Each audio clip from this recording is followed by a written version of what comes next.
हैदराबाद में all revenue Sindh employees association central पारां मुतालबनि जी मंजता लाइ शहबाज बिल्डिंग खां हैदराबाद प्रेस क्लब ताईं रैली कढी एहतजाजी मुज़ाहिरो कयो वियो।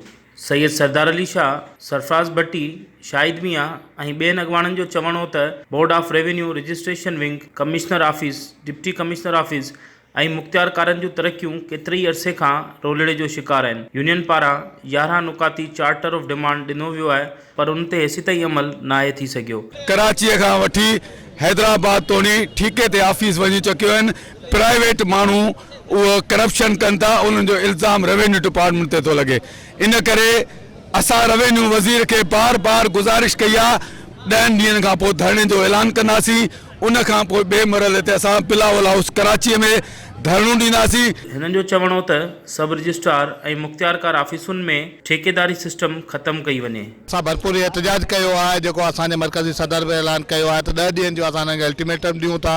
अगरि 10 ॾींहंनि जे अंदरि ई कनि था त ठीकु आहे, न त पोइ मखदूम तालिबुल मौला जी दरगाह ते असां एहतजाज कंदासीं। 80 सालनि खां रिटायर थियल आहिनि, उन्हनि खे हुननि वॾनि इदारनि में डिप्टी कमिश्नर ऑफिस में आहे, सब रजिस्ट्रार ऑफिसूं आहिनि, उन्हनि खे उन्हनि ठीकनि ते ॾेई छॾियो आहे। उन्हनि जी सालियानी जेको बि उन्हनि जी कमाई आहे कंहिं ॻोह जे माना घरनि ताईं पहुचाए वञनि था।